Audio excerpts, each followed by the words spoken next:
How's it going? So there were three things that I really enjoyed an awful lot when I was young.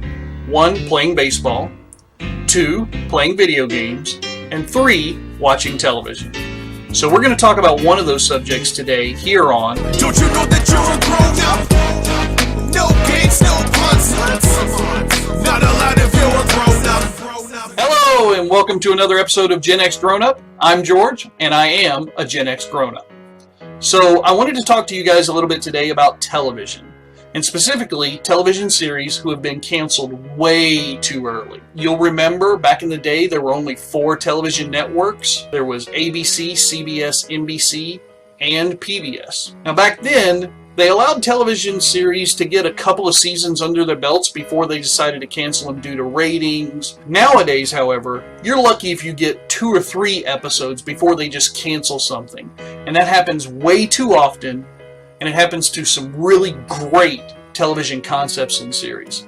So I thought we would go through this today, relive some of our past fond memories, some of the tragedy that was created by some really stupid executives. Yeah, I'm talking to you, Fox. So let's get into our list right away. Here are my top 10 one-season wonders. Okay, so let's start the countdown with my pick for the number 10 slot, Life on Mars. Now this was a remake of a British TV series that aired on ABC in 2008 starring Jason O'Mara. I love this show because the premise was that Detective Sam Tyler, played by O'Mara, gets hit by a car in 2008 and wakes up as a detective wearing a leisure suit in 1973. How great is that for combining sci-fi with the police drama? The show had a great cast including Harvey Keitel, Michael Imperioli, and Gretchen Mol. I guess the network figured that since the British version only lasted for 2 series, which was about the same length as 1 season of American television, there was no need to go any further, and the show was canceled after just 1 season. I personally think it had more to do with the fact that right in the middle of the first season, they put the show on a 2-month break, basically killing its audience. If you like police dramas with a sci-fi heart, go check it out. The number 9 spot on our countdown is occupied by The Flash. Yeah, I know, it just wrapped up its 3rd season, right? Wrong. I'm talking about the 1990s version that was on CBS and starred John Wesley Shipp, who actually plays several characters in the current CW show, including Barry Allen's father. For me, this show holds a special place in my heart because at the time there were no other superhero-based TV shows out there, and the only other comic book entertainment to look forward to back then was Tim Burton's Batman movies. Number 8 is Space Above and Beyond. Originally aired in 1995 on Fox, this sci-fi drama focused on a group of U.S. Marines nicknamed the Wildcards, who were trained by the drill instructor from Full Metal Jacket. Stationed on the starship Saratoga, the Wildcards battle an alien species known as the Chigs. More notable than the main cast are some of the guest stars, which include David Duchovny and, believe it or not, Coolio, the rapper. Number 7 would have been great if it wasn't for the f***ing networks.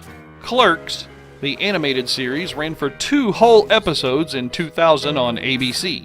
Given Kevin Smith's dialogue tendencies, I think the show might have found a more receptive audience on Adult Swim, but it's extremely funny, and at least we got the episodes in the correct order on the DVD. For some reason, the ABC executives thought it would be a great idea to air episode number 4 first, then air episode number 2, which centered most of its jokes around flashbacks to episode number 1, which they hadn't even aired yet. Yeah, that worked real well.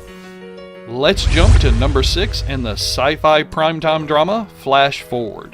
How would you feel if the whole world passed out for 2 minutes, and when we all woke up, we had visions of our lives 6 months into the future? Of course, that brings up all kind of questions like, how do I end up with that person? Or, well, I guess I get that promotion after all. Or even, wait, I only saw blackness. Ah, crap. I guess that means I'm dead. The show aired in 2009 on ABC and Disney, but it still couldn't find an audience. It starred Joseph Fiennes and John Cho as FBI agents tasked with investigating the event, who was behind it, and whether or not it would happen again. I really wish this show could have found some ratings because the idea that you get a single fleeting glimpse into your near future was intriguing, scary, and fun all at the same time. Number 5 was almost a hit. Yep, I'm talking about Almost Human.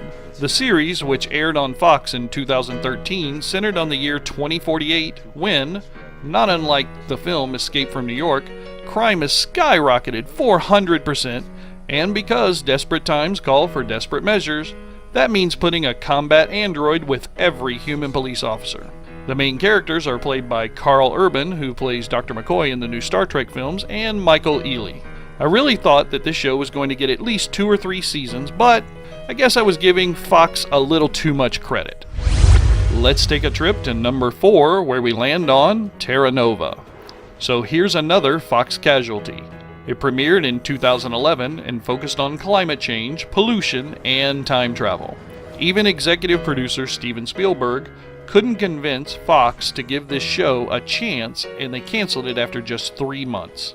In Terra Nova, Jason O'Mara leads the Shannon family back 85 million years in the past to a prehistoric colony whose goal is to set the human race on a better path so we won't destroy our planet in the future. However, not everything is as it seems, and there are plenty of twists and turns to keep you guessing for at least 13 episodes. Number 3 made us believe that life here began out there. Battlestar Galactica began in 1978 on ABC, and along with Star Trek, really shaped my love of sci-fi. Created by Glenn Larson, this was the show that caused huge arguments with my dad every Sunday night. He wanted to watch All in the Family, but thanks to Mom, I usually got my way. Lauren Green, Richard Hatch, Dirk Benedict, these were the guys I looked up to as a 7-year-old. Wise, strong, and a little crazy, plus they all had laser pistols and the coolest ships in the universe. I remember sitting in class drawing and redrawing Colonial Viper Mark IIs and yelling "Frack!" every time I had to start over when my ruler slipped off the paper. If you've only seen the 2003 series, which I agree was absolutely phenomenal, please go watch this series immediately. I actually just watched the number 2 series on our list for the first time earlier this year, and I already hate that it was canceled. Freaks and Geeks is the only NBC show to make the list, and it is absolutely deserving of its high ranking. This Judd Apatow show brought us future stars James Franco, Seth Rogen, and Jason Segel, while blaring Bad Reputation by Joan Jett during the opening credits. But for my money, the bright spots were really Linda Cardellini and John Francis Daly. Set in 1980s Michigan, I couldn't help but relate to the high school struggles of the main characters and the decisions that shaped their lives. As a Gen Xer, I don't know any other TV show that captured as much of my youth as this show did, and I'm very sad that it ended so quickly. So before I move on to the number 1 spot, which I'm sure will be no surprise, I did include a couple of honorable mentions because 10 is really too small of a list for me to get in all the great television shows that I love that were canceled way too early. First up is the follow-up to Freaks and Geeks, Undeclared.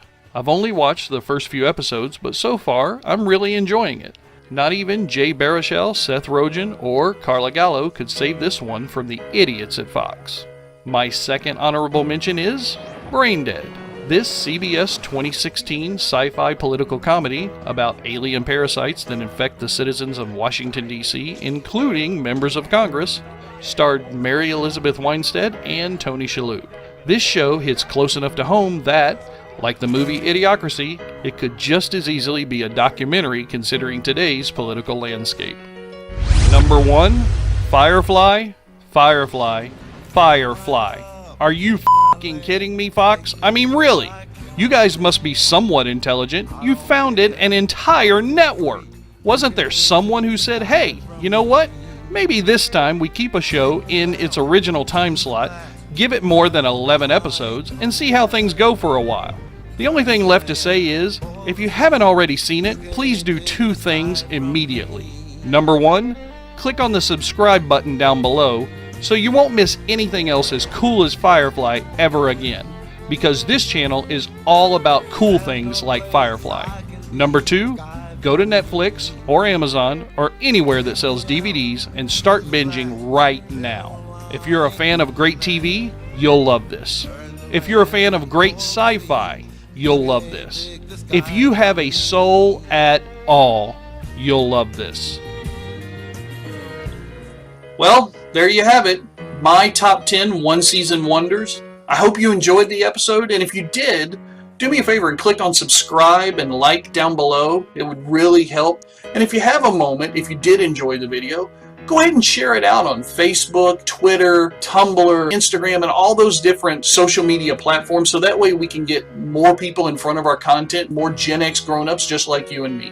There's a lot of fun stuff out there, and we need you guys to help us get the word out. Use the comment section down below so that we can talk about one-season wonder TV shows. Maybe I left off the list. Maybe there's something out there that you remember, that you really enjoyed when you were growing up or later on as a Gen X grown-up. Thanks very much for watching the video, and bye for now.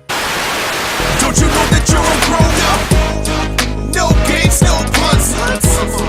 Not allowed if you're a grown up. No more washy shows till